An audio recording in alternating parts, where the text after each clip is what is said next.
In this video, we're talking about the top 5 reasons I moved to Bremerton, Washington, so stay tuned till the end.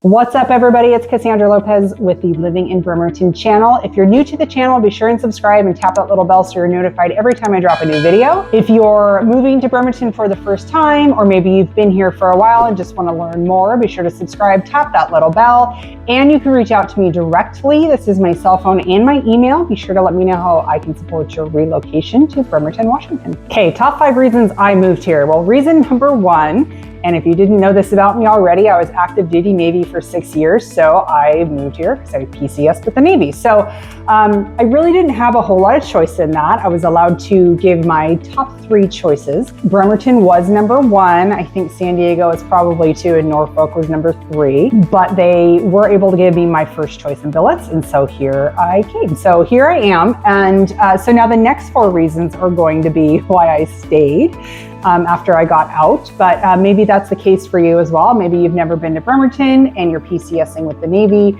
or you are civilian support with the shipyard or at Bangor and you're relocating from another civil service unit. So either way, the military is really, really prevalent in our area. We have a ton of people who've never been here and then, you know, they will be transferred elsewhere at their end of their tour. So, but I decided to stay here until I was completely done, and then I got out and then I just never left. So like me, you've probably heard that it rains all the time, right? And that's partially true and partially not true. I know, how can it be not true and true at the same time? Basically, we have frequent days of rain, but we have kind of on the lower end of inches of rain. So it's more frequent, so it feels like it's a lot more, but if you're counting just by inches of rain, then it's actually not even in the top 10. So, but all of that lends to number 2 reason why I stayed, which is just everything is so green and so lush and so beautiful all the time. The only exception might be like the end of August into September when it hasn't rained for a couple of months, and all of our really, really sensitive native plants who are really dependent on that heavy, flow of rain, they get, pretty sensitive and they die. So everyone's yard has brown grass and all the flowers have died by then. And so it's just kind of like brown everywhere. But then it starts raining again in, late September, October, and all that green just pops right back up. Reason number 3 why I stayed is the access to outdoor recreation. So whether you are a biker, a hiker, a camper, a fisherman, a boater, a skier, water or snow, if you are a snow skier, you're gonna have to travel maybe an hour and a half or so. I think the closest mountain is Snoqualmie Pass. I am not a snow skier, and so I can't offer anything beyond that. I know there are a few mountains around, but I do believe that is the closest one. So it's at least an hour and a half, maybe 2 hours up to Mount Baker or something. There's also horseback riding and rock climbing and bouldering and all kinds of cool stuff to do here. So, and that's like 12 months out of the year. So, we have people in the wintertime doing like crazy stuff like that, like snow camping and everything. So really there's no shortage. This is like the outdoor mecca. Like the only thing we don't have is like a river, like a raging river. We don't have that. So like on vacations, I like to go to, places like Bend, Oregon, or something like that. They have the Deschutes River that runs right through it, which is really lovely. And there's lots of things to do on a river that you may not be able to do on a lake, like maybe inner tubing down the river kind of thing. That's the only thing we don't have. So, but we're not far from rivers. So, it's just a few hour drive. But if you are outdoorsy in any sense of the word, this is like the outdoor mecca of the world here. Reason number 4 why I stayed in this area is we are kind of a small town away from the big city. So we don't have that big city vibe. It's that nice, like a little bit smaller town feel, which is really cool. I like to say it's close enough to be close, but far enough to be far. So we're close enough to Seattle and Tacoma that we can, make a day trip out of it and really take advantage of what the cities have to offer.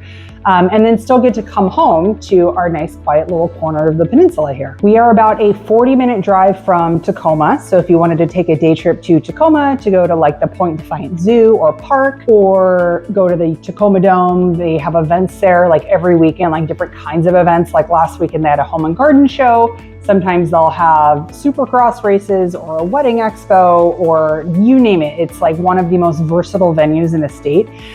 There's also like car museum down there, and there's like really old like 1800s theaters down there. So Tacoma's got a lot of cool stuff. They have the Tacoma Mall, which we have a mall here. It's the Kitsap Mall, but it's like half empty. The Tacoma Mall has quite a bit more to offer than the Kitsap Mall does. So, you know, there are stores there that we don't have here. So sometimes we'll go down there just to check those out.